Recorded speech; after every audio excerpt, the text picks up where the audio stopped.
Remember. Awesome. Look at that.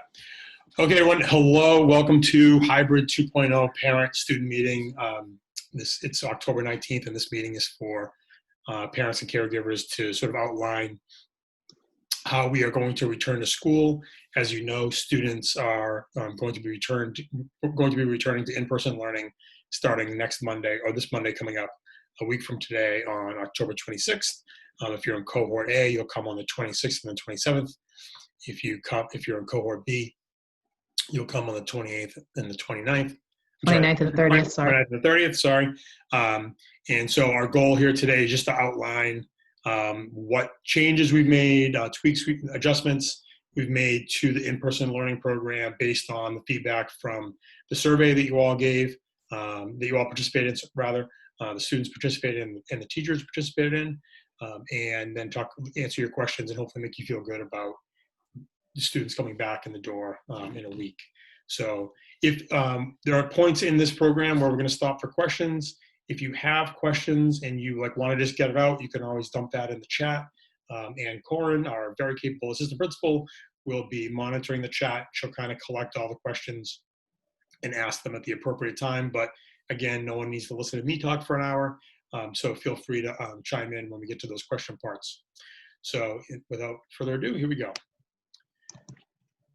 So first of all, I just want to sort of highlight the importance of the survey. So I know through this whole process, you've all been getting a lot of surveys, and I know that there's lots of jokes out there about oh, school sent another survey about remote learning. We really do go through every single response that you guys give. I just don't want you to ever think that you're giving a survey and we're not looking at it. Ann and I 100% go through every single response. As a matter of fact, once the survey gets live, it's usually one of the tabs open on my browser, and I check it, and I'll see 200 responses, and I just kind of scroll through the responses, and then I'll look at it later on in the day, and it's 250, and I'll scroll through the next batch of responses. So every time we send out a survey at the high school, we look through those responses, response by response. There's always one or two specific responses that really challenge our thinking or give us good feedback. So please, we appreciate all of you took the time to both for the remote learning and for the hybrid learning to give that feedback, because we really do feel like it makes us a better program. So we use that information along with what we actually experienced in the first 2 weeks of school, what we experienced in the remote program, and in consultation with the school nurses and DPH. And so that's how we've sort of prepared to have the kids back in the school.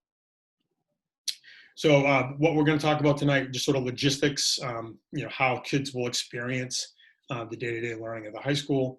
We're going to talk about synchronous learning. That is the major change that we're proposing throughout the district. And we're going to talk about students who are going to stay home and be remote learners, talk about that as well.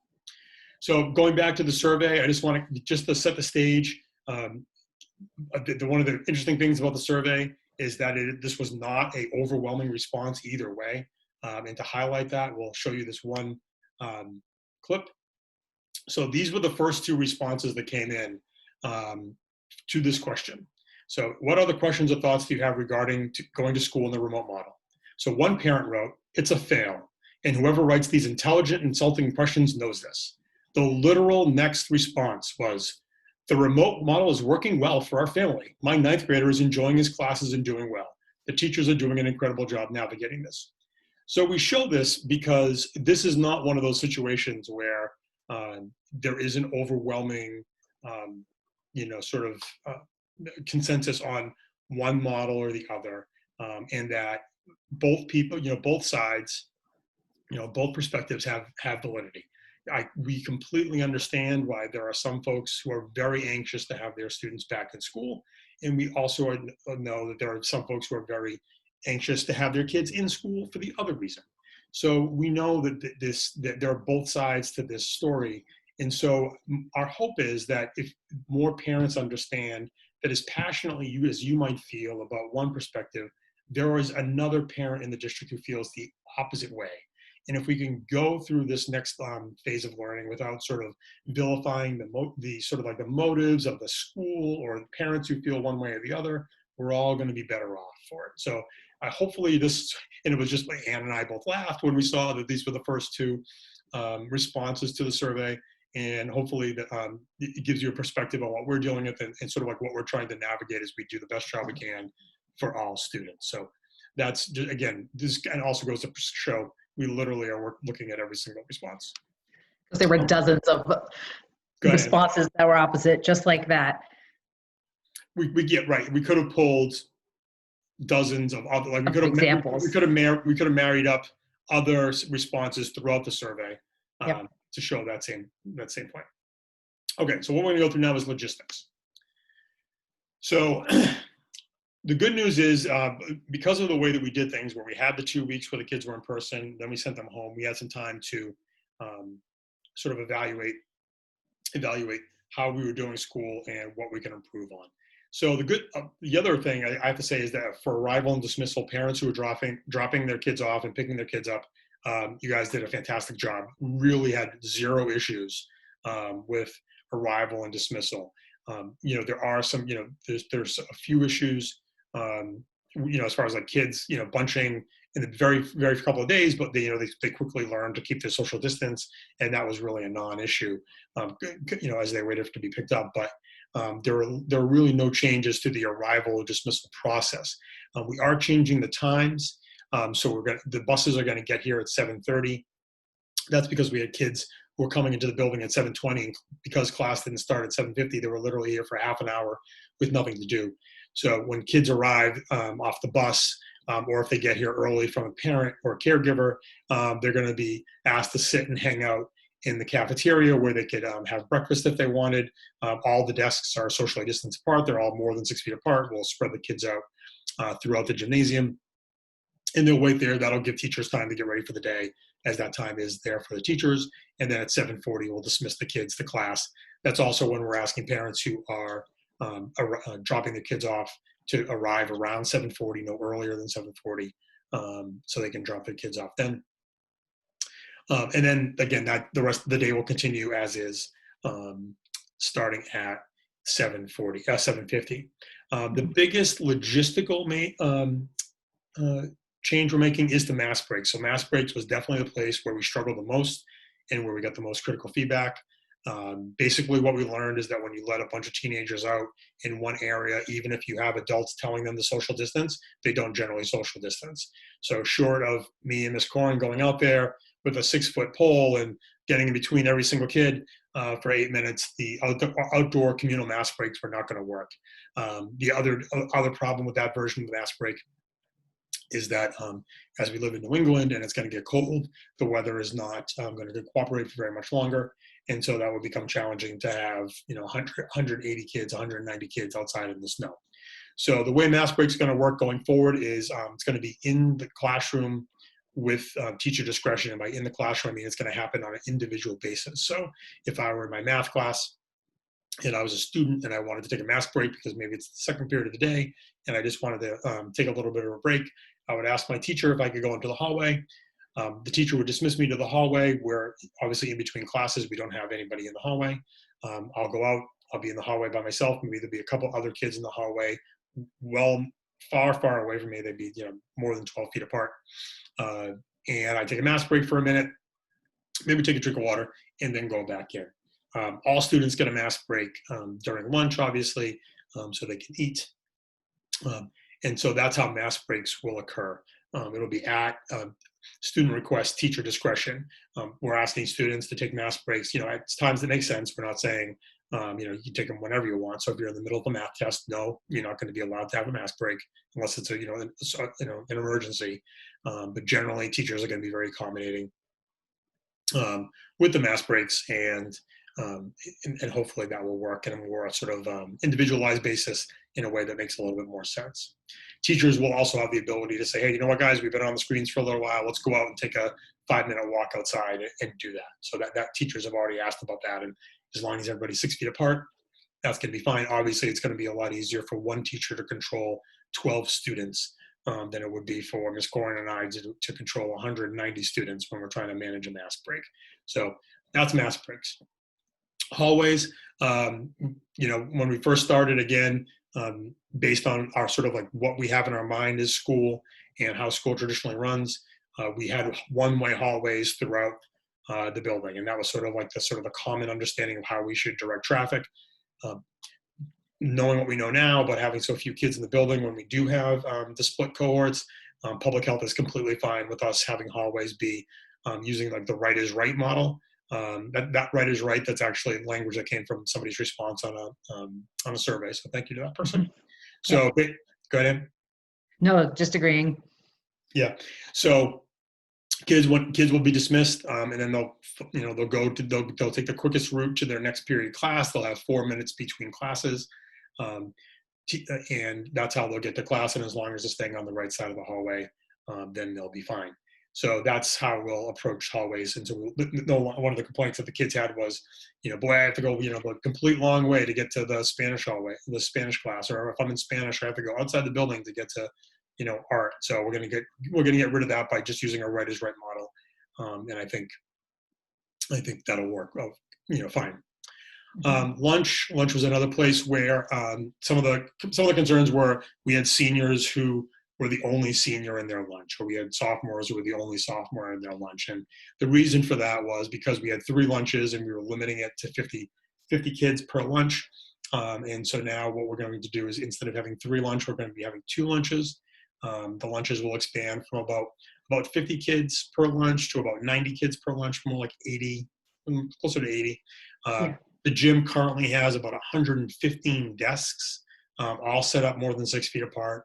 And so in the gym where the kids eat lunch, again, just what will happen is on the first day, they'll come in, they'll know who's going to have first lunch, and they'll pick their seats, and that way they can be with their, within shouting distance, literally, of their friends. And so there can be a little bit more socialization time for them during lunch. And, they're still bound to their chair during lunch. They can't roam around. They're kind of, sedentary and stuck there, but at least the chances of them having friends in a given lunch period is greater because we're increasing the number of students in the lunch.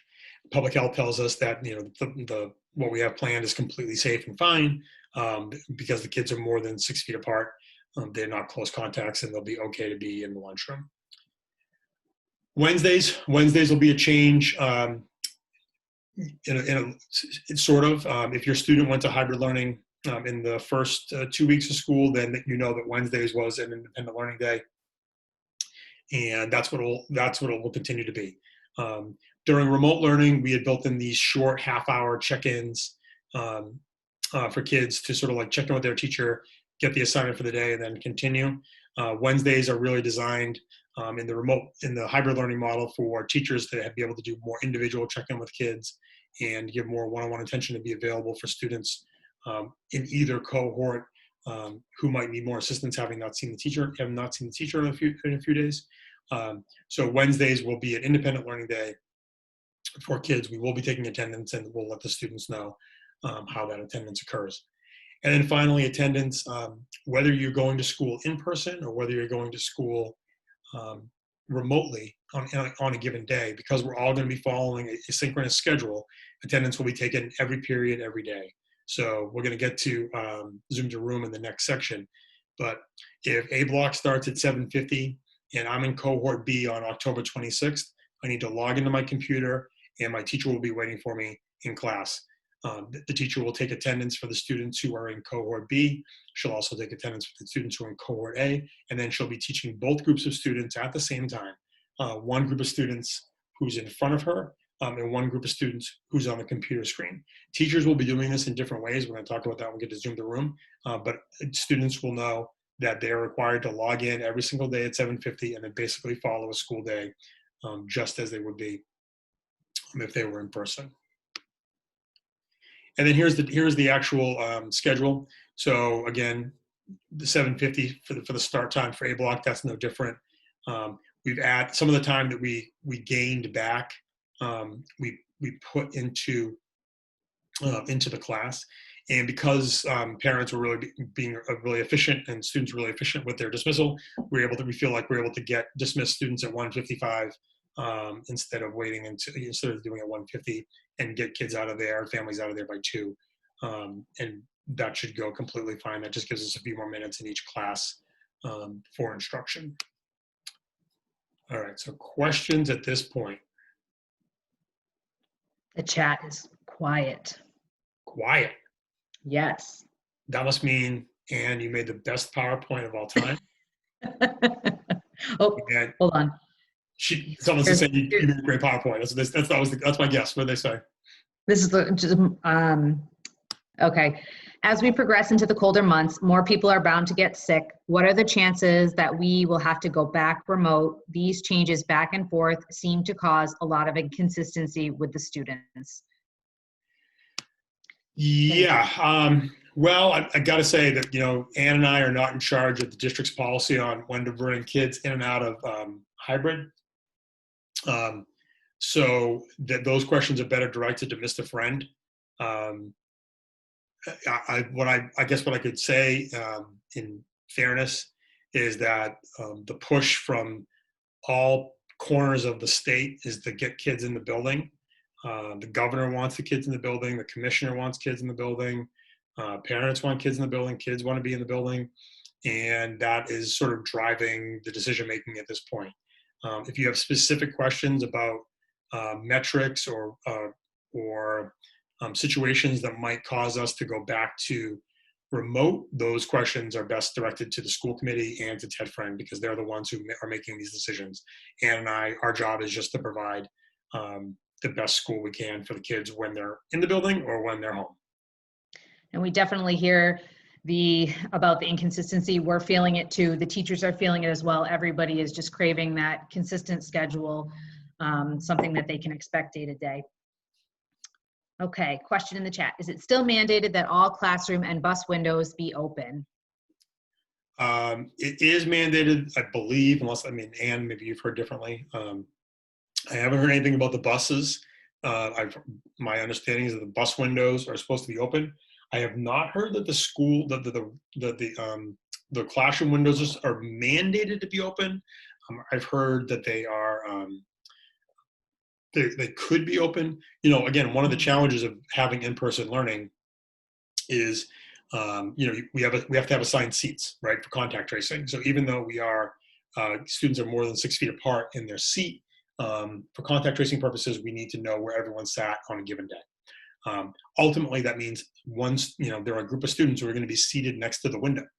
And if the window's open and it's 2 degrees outside in New England in January, that's not going to be great if you're a student trying to learn math. Kind of hard to learn math if you're shivering because the classroom window is open. These are conversations we're still having with the staff and with Roger. We're lucky at the high school, the middle school, where the building is basically brand new. The air filtration system meets the guidelines that were put out by the state and by the Department of Public Health. But actually, one of the parents asked me. I had a parent earlier a couple of weeks ago asked me about the filtration system, and we're at we have MERV 13 filters, and that's the filters quality that you need. Some of the older buildings and some other schools across the state don't meet that standard. So we're lucky that the building is newer. I believe that as we get when the weather turns, having windows open in the middle of January is going to be challenging. Mm-hmm. The most recent question, this is coming up later on, but I just want to say it so we remember to answer it. Can parents swap full Zoom and hybrid based on the conditions of the community? And we'll get to that in a little bit. Yep, we will. We good? Yep. Okay. All right. So again, the biggest change we're making is, what we're calling Zoom to Room, otherwise known as synchronous learning. So the biggest challenge that we had during hybrid learning was that we had kids at home who weren't having direct instruction 3 days a week. And after, talking to the staff and, learning from what other folks have done, this is, how we're going to proceed. So by putting everyone on the Zoom platform, whether you're in the class or you're at home, you're basically leveling the playing field.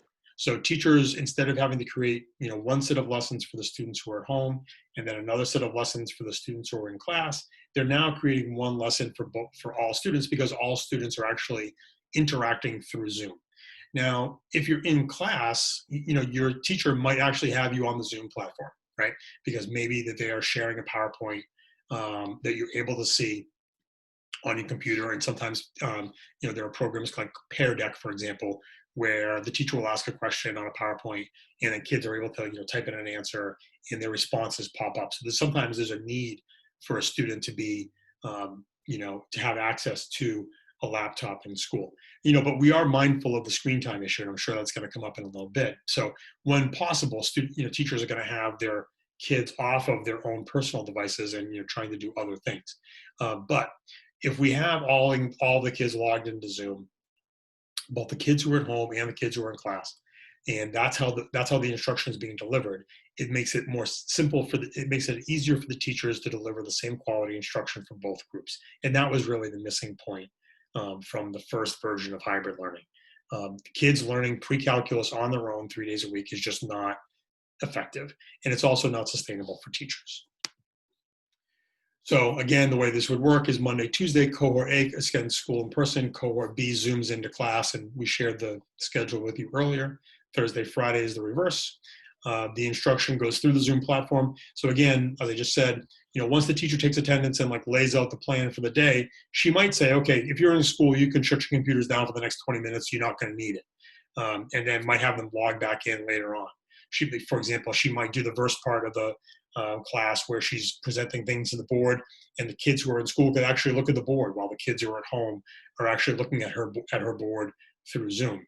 But then she might say, okay, now we're going to partner up, and I'm going to have one kid from in school partner with a kid who's at home. And that's where the Zoom platform would become important. So you're not just talking to the same set of kids all the time. It allows for more collaborative work. We have some classes, just because of the way the alphabet broke down, I know at least 2 or 3 classes where there was one kid in a section of a class. And before you say, well, we could just even it out by having a couple of students join that cohort. But once we open that Pandora's box, now everyone's going to be wanting to switch cohorts based on their friends. So we really have maintained a hard line with that topic. But for that one kid, it's less than great. But now, if he can be in the class, but he's on Zoom, it's like remote learning. And teachers have been reporting that remote learning is going very, very well. Now that student's in class with all of his other classmates, and it's no different than everybody else. There might be some adjustments made for in-person learning, but Zoom is basically going to be the place where instruction happens. The key component, obviously, to Zoom is that we need a device. So students are going to be required to bring their personal device in, if at all possible. If a student doesn't have a laptop and they weren't able to get a Chromebook from the school, what we're going to be doing is setting up the computer lab so that kids without devices could go to the computer lab, but that would mean they would be in the computer lab all day long. So there's limited value to that. At that point, we'll talk about cohort C in a little bit.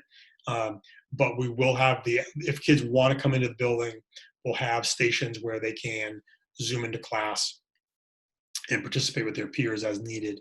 And then obviously in that situation, earbuds and a mic, headphones with a microphone would be required. Questions about this model? Okay, so are you going to have enough electrical outlets to support the kids' laptops? Yeah, so we bought in advance of this, actually, we put a new request back in July, I think, or August, to have extension cords Power strips. And power strips brought in, because we knew eventually that this was some version of this would happen, right? So we do have some extension cords in the building already. We also have extension cords on order, I believe. Hopefully most kids, what we're going to be talking to the kids about when we have the student meeting on Wednesday, is encouraging students to make sure that their computer gets charged before they walk in the door, so it can hold that charge for as long as possible, so that you're not so dependent on the power strip or the outlets, but we'll have those power strips available. I'm going to stick with technology. Will you have enough internet bandwidth to support all in-class students being on Zoom?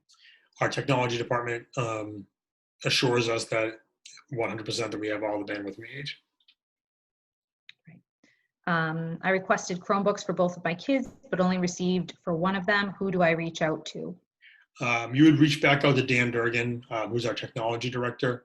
If he doesn't have any Chromebooks, we're going to talk about the cohort C in a bit, and then that's where you'll need to make a decision whether or not you want to have your son or daughter come into school and go to a computer lab, or stay at home and be part of cohort C where they can zoom into class. You can zoom into class every day. Right. And we still have Chromebooks on order for every student. So hopefully those will be coming sometime this fall. Is it reasonable to ask the teachers to be responsive to both in-person and remote students? It seems like someone will always get ignored. Yeah, I mean, I think I'm hoping that one of the sort of the takeaways that we can all take from this is that, that question is completely valid, and you're right. This is all a compromise. The way to have the most sort of react or responsive instruction would be remote, because that way you're seeing the only version of school where you see all 25 of the kids in your class at once is either in person, which we can't currently do and won't be doing for quite a while, or remote, where all the kids are on Zoom and they're all there and everyone's on equal playing field.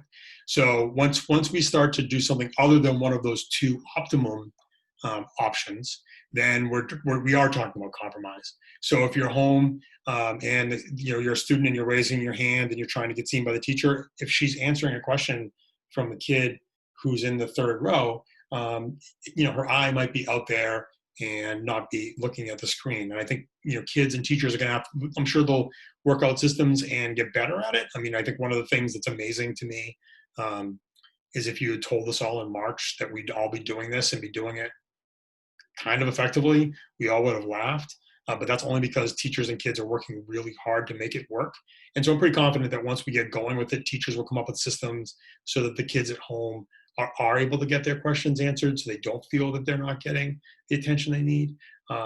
But in the beginning, it's definitely going to be a learning curve, because none of this is optimal. This is not school as we know it. And to expect it to be the same quality as school that we know it when we're doing it like this is just not reasonable.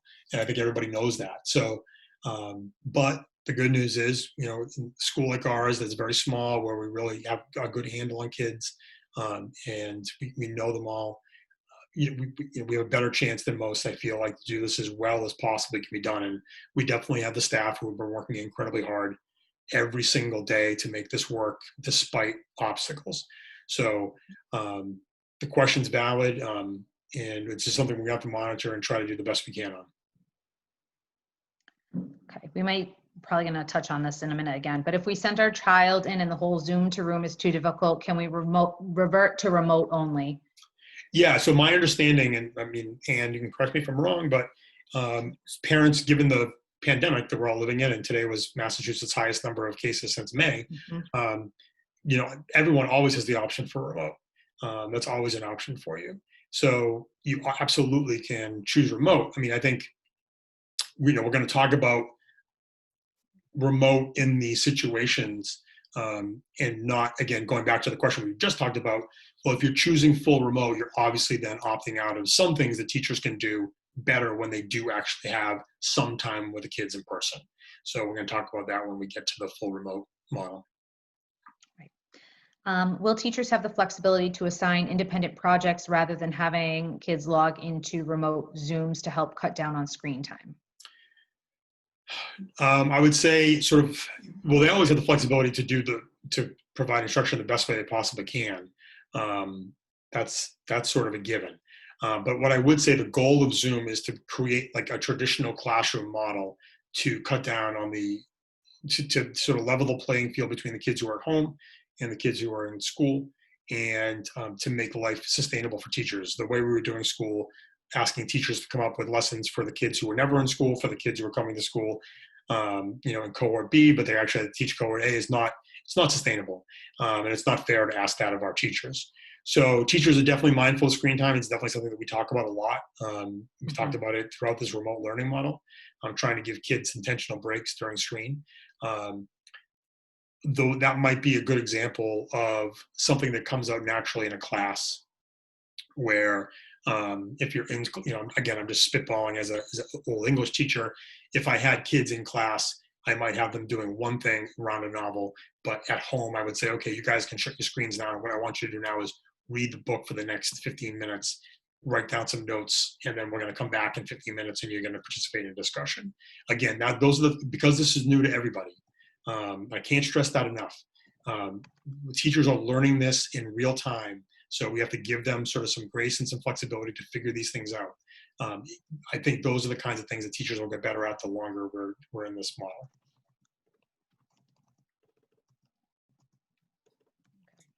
Good? Yeah. Yeah. Mhm. Okay, so remote learners. So basically, this question's been asked a couple times. So there are two versions of remote learners. So if you are a parent and you are like, hey, Massachusetts just had its highest level of cases since May.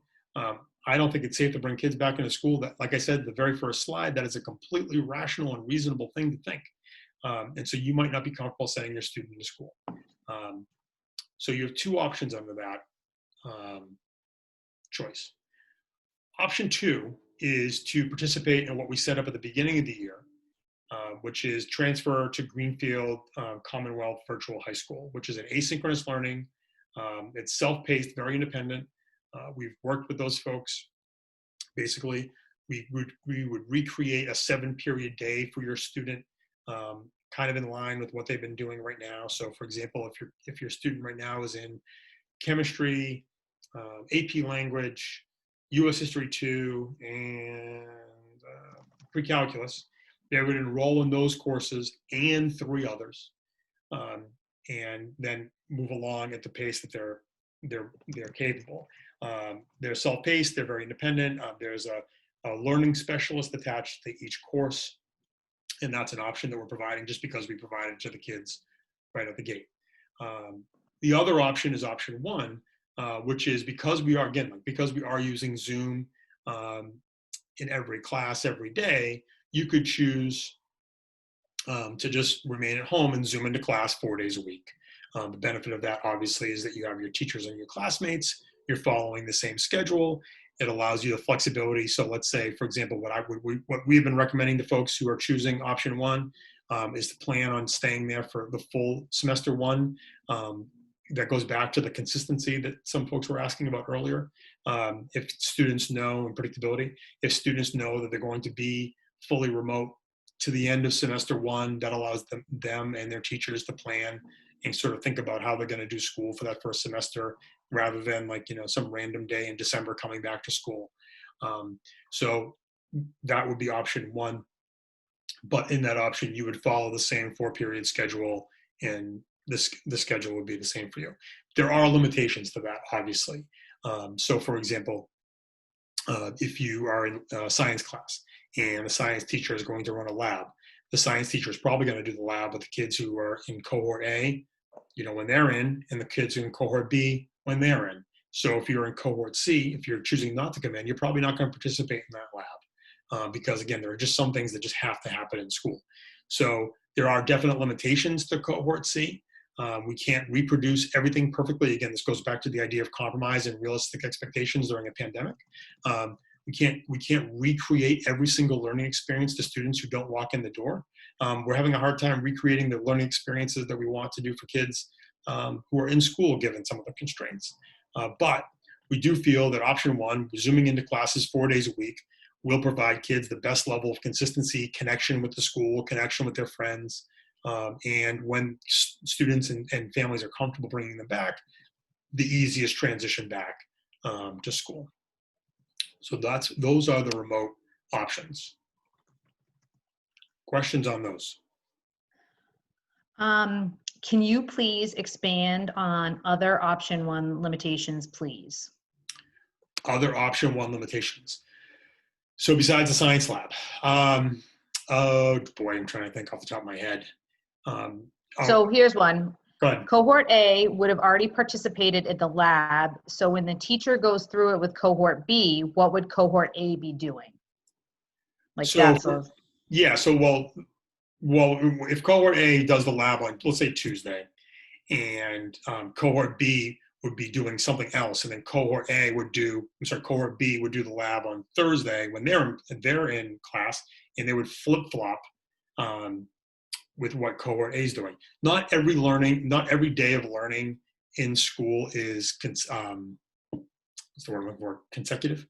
Not everything builds upon itself. For example, in English class, we could be reading the novel in class one day, then stop reading the novel and then do some poetry for the next couple of days, and then go back to the novel and tie that in. So you can see how you can jigsaw that in relatively easily to meet the needs of the students. Math is something where you really do need to build day upon day upon day. So for example, in that example, if cohort A is doing their test on Tuesday, maybe cohort B is doing an extra day of practice, and then vice versa. Cohort A is able to do something different the following day when cohort B is taking their test. So those are the kinds of limitations. What we're trying to stress if you're in cohort C is that it's not realistic to expect that every single experience that is going to be provided for kids who have the ability to actually be in school can be provided in practicality to kids who never walk in the door. It's just not practical or reasonable to expect that. So that doesn't mean that we're not going to try our best to meet all the needs of all the kids, to do the best to provide every single opportunity that we can. It's just that they're like, again, the science example is the easiest one, but we can't possibly here in an hour meeting think of every single experience that a kid has in school where you really do need to be in school to have that particular experience or learning opportunity. We're just in full transparency. We don't want to have folks choose option C and then become frustrated because they're not getting the same exact instruction as kids who are in cohort A or cohort B.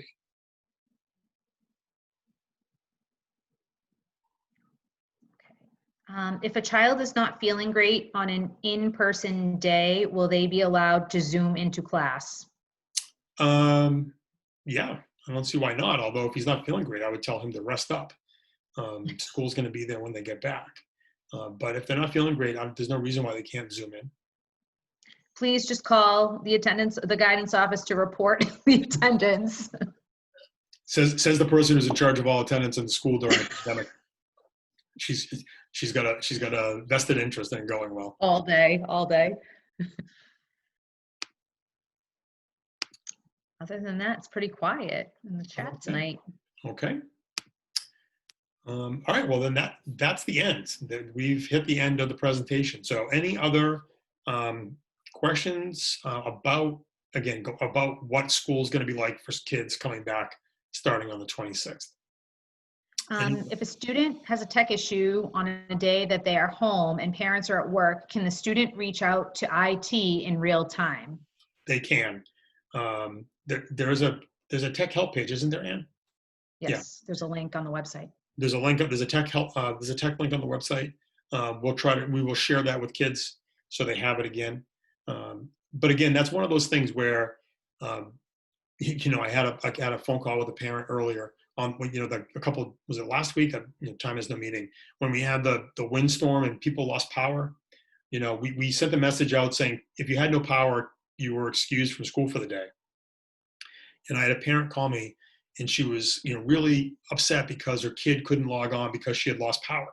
The whole deal with this, again, going back to the idea of reasonable expectations and compromise, is like, we know, if we're asking kids to experience school entirely through computers and the computers don't work because there's no power, we're not going to hold kids responsible for that. And we're going to make sure that we allow them to catch up and support them when they need some extra time. We're completely reasonable with that stuff. So if a kid's not feeling well or if tech's not working, everyone has enough stress in their lives. Do not cause more stress to yourself by worrying about that. We will make it right when you're able to come back and join the team.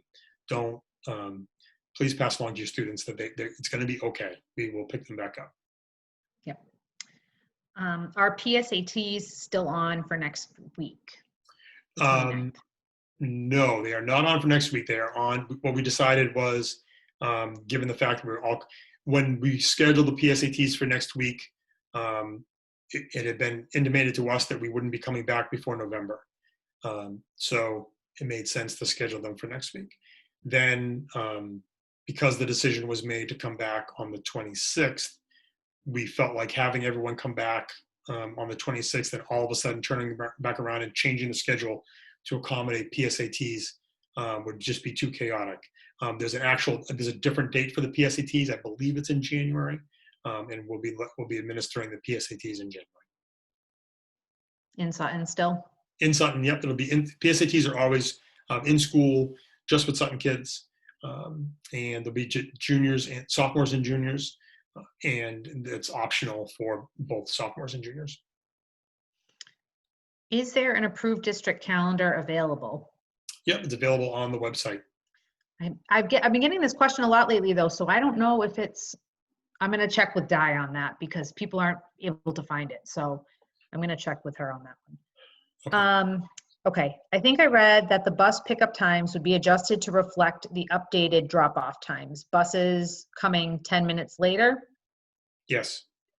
Yes. And if you have a bus There's- question, just call our transportation director, Nancy Kaninsky, and she'll help you out. Do you have any idea of how many kids want to opt for cohort C? It's pretty small right now. Right now, we have, what were we saying, Ann, today? 5? I think it's up to maybe 7. It's not a big number. It's not a very big number.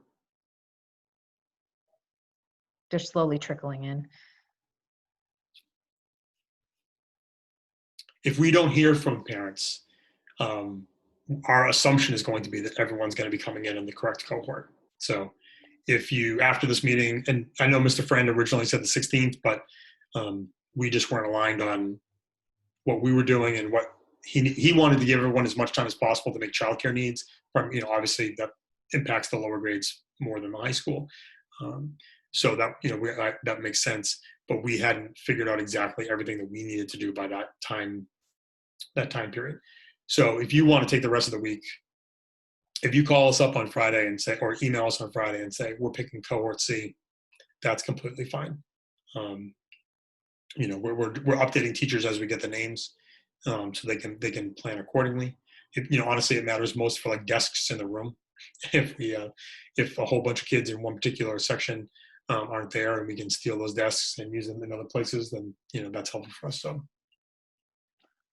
I was responding to things in the chat. Did you circle back to swapping Zoom and hybrid based on the conditions of the community? Yeah, so my understanding is you can swap. Our hope and our expectation is that you're not, that nobody's coming in one week and leaving the next week and coming in the following week and coming, they're not bouncing back and forth because no student's going to learn effectively in that kind of, that sort of like uncertainty. Our messaging has kind of been, if you're choosing cohort C, we're asking that you really strongly consider doing that for the remainder of the semester, because that's going to give your student and the teacher the predictability they need to make a learning plan that's going to work for that student as effective as possible going forward. Doesn't mean you're bound to it, doesn't mean you have to do it, doesn't mean that we're mandating it at all. It's just going to make life easier for the student and for the teacher, and that's really what we're talking about here, because all of us on this call aren't actually in the class. None of us are trying to learn pre-calculus. So the kid and the teacher will be able to more effectively get through the material if they know, okay, he's remote for the remainder of the semester, or okay, he's coming in every Monday and Tuesday. That's going to be a more effective model for students. Okay. And then just to reiterate, the steps that parents need to take to switch students from cohort AB to cohort C, vice versa, just call us or email us with any changes. Yep. And then I have a message here that the school hybrid calendar for 2020-2021 is on the Sutton School District page at the bottom, and it is being viewed right now. So it's there. Okay. And I think that's it in my chat. Okay. Anything else? 6:49. Not bad. Less than an hour. Nope. All right. Well, I'm going to stop recording. Thanks again to all of you who showed up tonight and asked questions. We definitely do better when we hear from the parents and the community and are able to answer questions so that people, clarify confusion, so people feel good about what's happening at school. If you didn't want to ask a question in the chat or in person, but you have a question, please call myself or Ann, and we're happy to talk to you on the phone. Sometimes conversations are just better than a Zoom recording or an email, and we're happy to answer those phone calls at school. So have a great night. Thanks for taking a little bit of time out on Monday, and we will see all the kids back on Monday.